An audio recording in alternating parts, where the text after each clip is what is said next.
declaração do imposto de renda, a gente tem uma ficha específica que é uma ficha de bens e direitos a serem preenchidos, né? Sim. Lá você vai colocar os seus saldos em conta bancária, qualquer bem móvel ou imóvel que você tiver. E uma novidade que ainda não está regulamentada Sim. e que as pessoas têm dúvida é sobre os bitcoins, que são as criptomoedas. Então, não existe uma regulamentação na lei, né, sobre as criptomoedas, mas recomenda-se declarar da mesma forma. Então, se você teve ganho de capital no ano de 2017, certo, que a gente considera lucros acima de R$35 mil, ou se você tem criptomoedas até R$5 mil, em valor acima de R$5 mil, né, que são os bens declaráveis, você tem que declarar nas fichas de bens e direitos. E ainda, se você teve ganho, né, ganho de capital no ano de 2017 e não recolheu o imposto do ganho de capital, porque o imposto do ganho de capital, sim, você tem que recolher até o fim do mês seguinte que houve o ganho. Então, muitas pessoas acreditam que o ganho de capital você recolhe, né, junto com o imposto de renda, quando você vai pagar lá no final de abril. E não, o ganho de capital você recolhe no momento do ganho, mas você pode fazer esse recolhimento posterior, né? Claro, mediante a aplicação de um jurozinho. Eu vi o Leonel mexendo. Aqui a gente vai fazer uma conversa junta, vamos bater papo, porque um vai acrescentando, outro aqui acrescentar alguma coisa. Sim, aí, vamos aproveitar e bater esse papo para a gente tirar as dúvidas do pessoal. Ótimo. Essa questão das criptomoedas, sim, como a Patrícia mencionou, ela está muito viva atualmente porque é uma grande novidade, né? E a Receita Federal não poderia ficar fora disso. Certo. Então a Receita realmente determina que seja feita a declaração dessas criptomoedas. O Bitcoin é a mais famosa, mas há outras, né? É importante que o contribuinte preserve a documentação que espelha o valor de aquisição dessas moedas, porque lá na frente ele vai precisar comparar o valor da aquisição da moeda com sim, o valor da venda dessa moeda. Então é importante que ele já arquive e guarde o documento que comprova o valor de aquisição dessa moeda.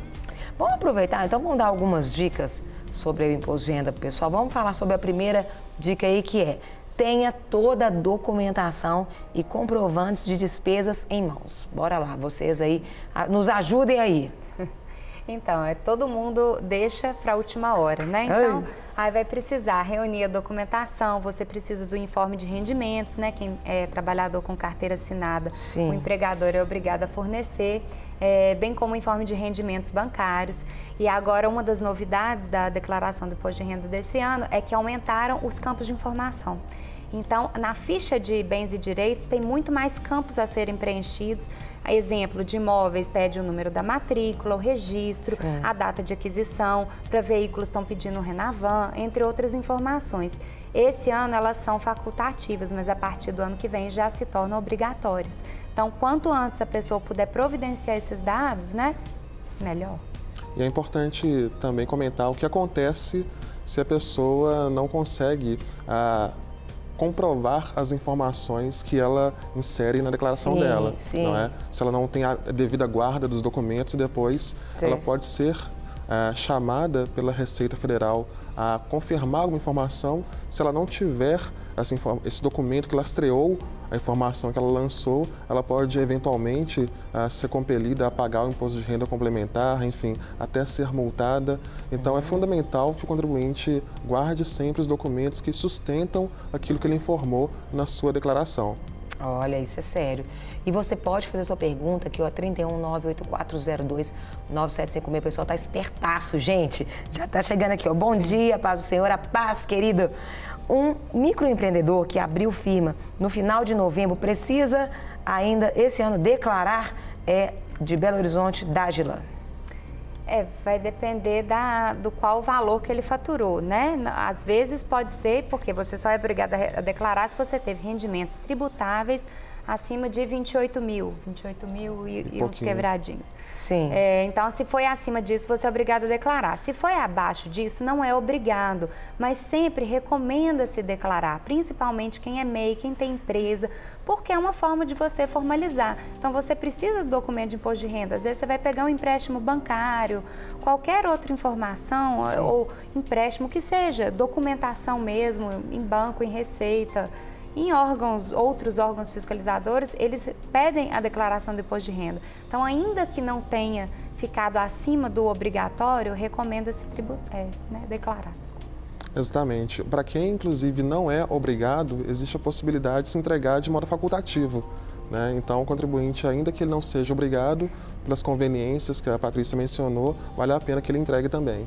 Tem uma outra dica aqui, atente-se para as deduções legais permitidas. Isso é fundamental. Vamos ajudar o pessoal aí, vamos ajudar as deduções legais. Isso é fundamental porque isso, inclusive, é determinante para que o contribuinte escolha o tipo de declaração, Sim. o modelo completo ou o modelo simplificado. Para o contribuinte que tem um volume maior de deduções, que são os gastos com saúde, com educação, com pensão alimentícia, enfim, para esse contribuinte tende a ser mais conveniente, mais vantajoso fazer a declaração completa. Para o contribuinte que não tem esse tipo de despesa dedutível, Sim. tende a ser mais vantajoso a simplificada. Então é importante que ele reúna os documentos que sustentam essas despesas. Hoje, o programa da Receita ele já faz o trabalho de escolha para o contribuinte. Então, o contribuinte ele lança as informações relativas aos rendimentos dele, as despesas dedutíveis dele e no final desse lançamento o programa já fala para esse contribuinte qual que é o modelo mais vantajoso, o simplificado ou o completo. Interessante. Interessante isso, porque a Receita dá para o contribuinte essa resposta sem que o contribuinte tenha que fazer toda a análise, por assim dizer. Sim, sim. O que é importante destacar também é colocar o valor real das despesas, porque elas têm um teto. Então, vamos supor, por dependente, você pode deduzir até R$ 2.275. Por educação, R$ 3.651, né, por dependente. Só que aí a pessoa, por preguiça, ou sei lá, não juntou a documentação, né, real, ela pega e joga lá o valor dedutível, que é 3.600, só que na verdade ela gastou 10.000. Não vai fazer diferença o valor da dedução, mas é importante a pessoa saber o quanto ela está gastando também. Sim. Porque é uma forma, o imposto de renda não deixa de ser uma forma da pessoa fazer a contabilidade dela. Sim. Né? Porque às vezes a gente fala em contabilidade de empresas, mas a pessoa física também tem a contabilidade própria. Então é importante declarar os valores, principalmente de aluguéis. Por exemplo, o aluguel, né, de imóvel não é uma despesa dedutível, mas a pessoa que recebe o aluguel, ela declara que recebeu o aluguel. Então, se a pessoa que paga o aluguel, ainda que ela não possa deduzir, ela não declarar, pode ocorrer um cruzamento de dados e a pessoa cair na malha fina por isso. Ok, ela não terá saldo de imposto a pagar, mas não deixa de ser uma coisa desagradável você ter que prestar conta para o fisco, né? Sim. Tem uma pergunta aqui, no caso de pensão alimentícia, né? Quem presta alimento possui guarda compartilhada. Quem declara? O alimentando é o prestador dos alimentos ou quem recebe? Então, aí eles têm que chegar num consenso, né? Geralmente quem paga que declara, porque quem paga a pensão é que tem o direito de deduzir a pensão, né, do imposto de renda dele. É uma despesa dedutível a pensão alimentícia. Então, por convenção, geralmente quem paga a pensão declara, mas quem está recebendo também tem que declarar. Aqui, qual que é o último dia para declarar imposto? O meu é o MEI. 30 de abril, né, de 2018 para todos, independente se é MEI, pessoa física, empresa, autônomo, 30 de abril, prazo fatal. É interessante ponderar também que para quem perde prazo, né? Sim. Quem perde o prazo deve ter uma certeza, vai ser multado. E essa multa, ela varia de 1% a 20% sobre o imposto de renda devido. A multa é de 1% ao mês de atraso, limitada a 20%. Então, o contribuinte, se tiver um valor de imposto de renda devido muito alto, esse percentual de 1% a 20% vai incidir sobre uma base muito alta. Então, o desembolso dele vai ser elevado.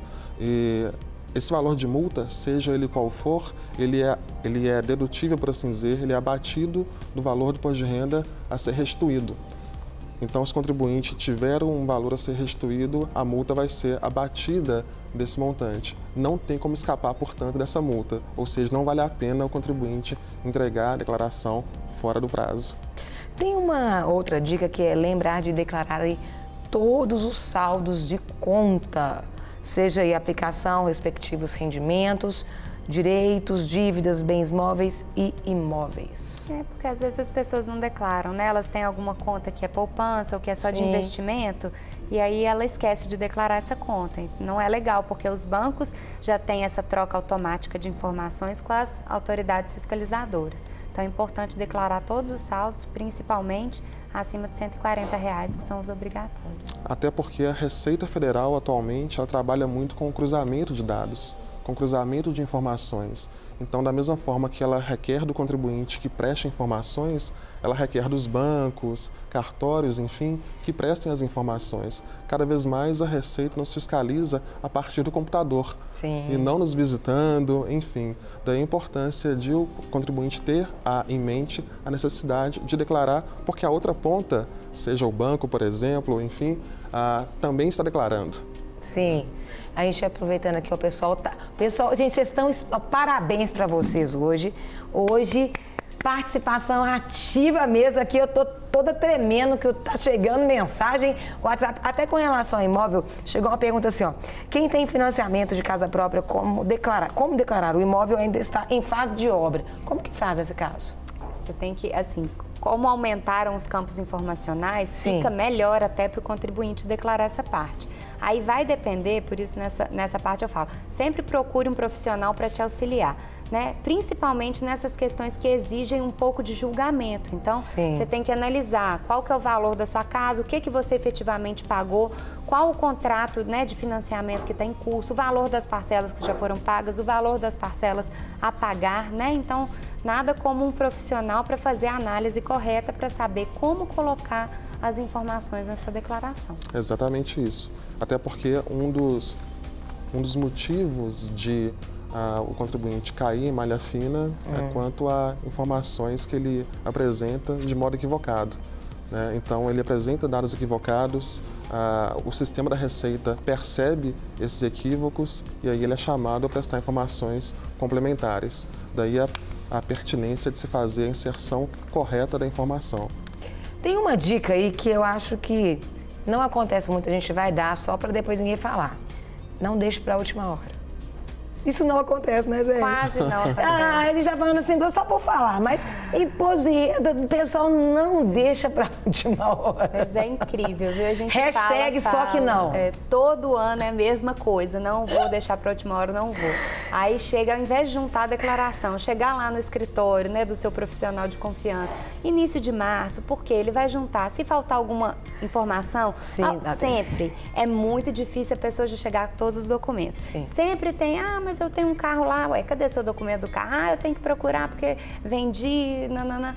Então, assim, não deixa para a última hora, porque se precisar de documento adicional, você tem que ter um tempo hábil para juntar essa documentação. Se não, ok, você tem a opção até de entregar a declaração e fazer uma retificação depois, mas não é recomendável, né? Se você tem a documentação em mão, faz corretinho, entrega no prazo, não deixa para a última hora, até porque quanto antes declarar, Sim. melhor vai ser, antes você vai receber a restituição, né? Porque a restituição é feita por lotes, então quanto antes você entregar, antes o lote que você cai da restituição. E a Patrícia comentou quanto à questão da eventual possibilidade de retificação, né, da declaração. Não é recomendável, logicamente, não é o ideal. Mas, se for necessário, Sim. é importante o contribuinte saber que ele tem um prazo para isso.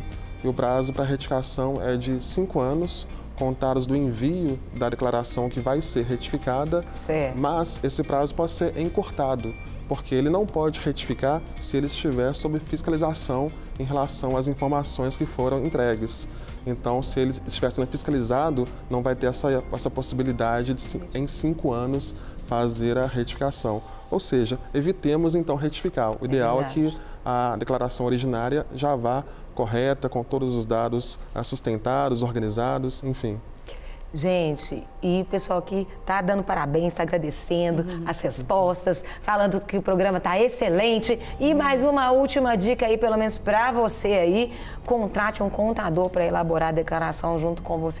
O pessoal fica querendo economizar em coisas que não deve. Fala para eles, gente, fala. O que acontece? Evitar sofrimento. As pessoas Patrícia. têm muita mania de usar esse termo. Vou preencher a declaração. Não é preencher. Preencher, você preenche um formulário, a declaração, aquilo é um espelho dos seus bens, dos seus direitos, das suas dívidas, do seu patrimônio, dos seus gastos com dependentes. Não é só preencher, elaborar, a gente fala, porque o profissional, ele pega, ele analisa, ele inclui as despesas, Sim. a documentação, faz a correta classificação. Então, assim, claro, há pessoas que não tem esse recurso, e, gente, não é caro, é uma vez por ano que você vai pagar, combina com o seu profissional, diz a ele quanto você pode pagar. Sim. Qualquer pessoa pode pagar, é melhor você pagar e ter uma segurança no que você está entregando do que você fazer, porque o brasileiro tem essa mania, né? Sim. Ah, eu faço, eu dou conta, é tudo fácil. Na verdade, não é. A Receita, ela sofisticou, né, os meios de fiscalização. Sim. Então, assim, não é para qualquer um fazer, não é só vendendo peixe, mas realmente recomenda-se, procure um profissional, não vale a pena.